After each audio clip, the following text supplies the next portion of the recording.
আল্লাহ কেমন করে মৃতরে জীবিত করো তুমি দেখাও। আল্লাহ বললেন চারটা পাখিরে টুকরা টুকরা করো, জবাই করো, টুকরা টুকরা করো, পায়ের সাথে মাথা মিশাও, মাথার সাথে কলিজা মিশাও, টুকরা টুকরা করে ওই পাহাড়ের মধ্যে ছিটিয়ে দিয়ে আস।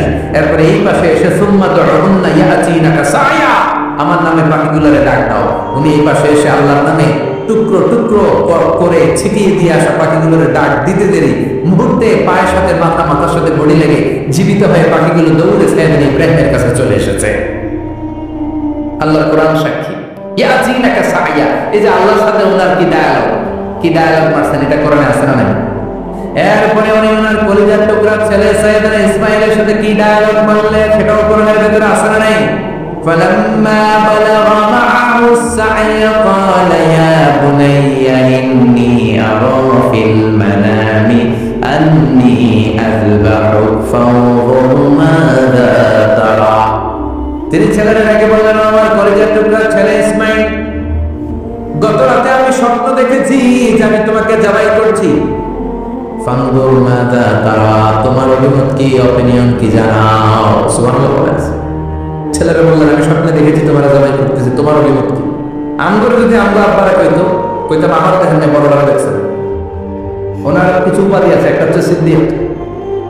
কি উপাধি? আমাদের অনেকের নাম আছে না? এদিকে আছে সিদ্দিক নামে কেউ? মাশাআল্লাহ আছে। তো সিদ্দিক মানে কি জানেন? হ্যাঁ, কথা কন। সত্যবাদী, শুধু সত্যবাদী না, সত্য প্রকাশে, সত্য গ্রহণে, সত্যের ব্যাপারে আকর্ষী, কোনো আপোষ করে না। চিল্লায় এখন ঠিক কিনা? বিশ্বনবী মেরাজে গেলেন, মেরাজ থেকে ফিরে আসলেন, বিশ্বনবী বর্ণনা করলেন, আমি বাইতুল মাকদাস দেখেছি মাঝরাতে, লক্ষাধিক নবীকে নিয়ে নামাজের ইমামতি করেছি, 7 আকাশ দেখেছি, আল্লাহর আরশ দেখেছি, আল্লাহর সাথে কথা বলেছি, আবার ফজরের আগে মক্কায় ফিরে এসেছি। আল্লাহ বলেন, নবী আমি দেখি প্রতিদিন নামাজের পরে আপনি মাথাটারে আকাশের দিকে, উপরের দিকে করেন, আর মনে মনে ভাবেন এই বুঝি আল্লাহ জিবরাইলের মারফত আমারে জানিয়ে দিবে কাবার দিকে হয়ে যেন নামাজ পড়ি। আপনি যে উপরের দিকে তাকায় কিছু বলেন না, কিন্তু কি যে ভাবেন ওটা আমি জানি, ওটা তো আমি বুঝি। ফালানুওয়াল্লিয়ান্নাকা কিবলাতান তারদা, অচিরেই আপনার মন যেদিকে যায় ওদিকে আমি কিবলা করে দেব।